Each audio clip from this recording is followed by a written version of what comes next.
racial dislocation. I mean, that is constant all over the world.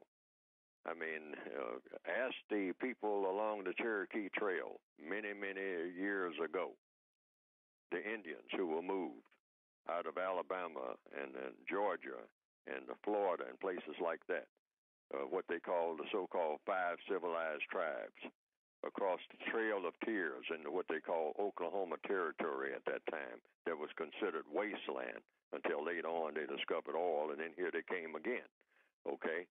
And they had what they call a run, I mean, where they gave land to white people. I mean, free. They said it was free land, but it was supposed to be Indian land. The term Oklahoma itself means land of the red people, okay? Because they gave that to them because they thought that it was worthless after they had moved them out of Alabama, Georgia, Florida, etc., over what they call the Trail of Tears. They call it the Trail of Tears because so many people died along moving from that one place to another. In other words, keep them engines, keep them redskins moving. Don't let them get settled. Don't let them set up any kind of place where they're going to be permanent and whatnot, because when people are permanent, they get ideas about growing and how to improve their circumstances. And it's the same way now, all over the world, not just in this area of the world. I mean, you still have your Sowetos and places like that in so-called South Africa and places.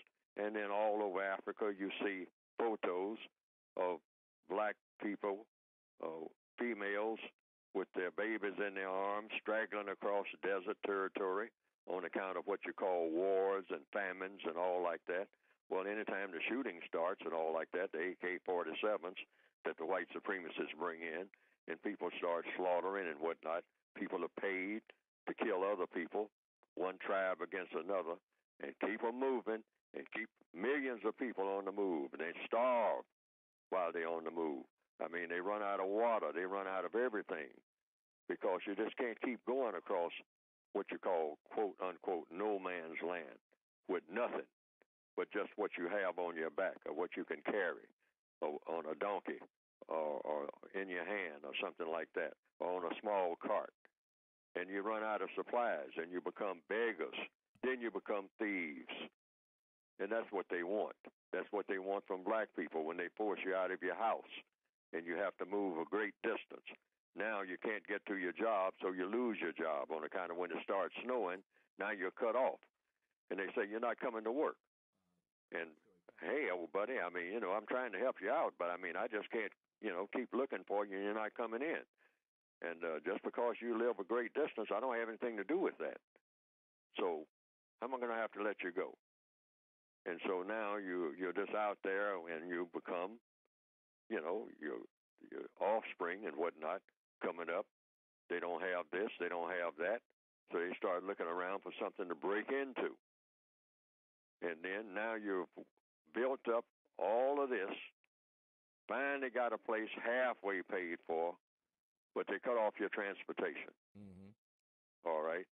They said, oh, well, we're going to reroute these buses now. Well, you say, well, I was dependent on the bus route to come right by my house and take me to work. Say, well, you got to get a car now. In fact, you got to get 3 cars because everybody in the house has got to work to pay for that house. So now you can't keep up with your car payments and all like that. They got it very well scientifically figured out. I mean, right down almost to the penny. They know what we're going to be doing 15 years from now, 30 years from now. That's how the white supremacists plan the future of their victims, the non-white people of this planet.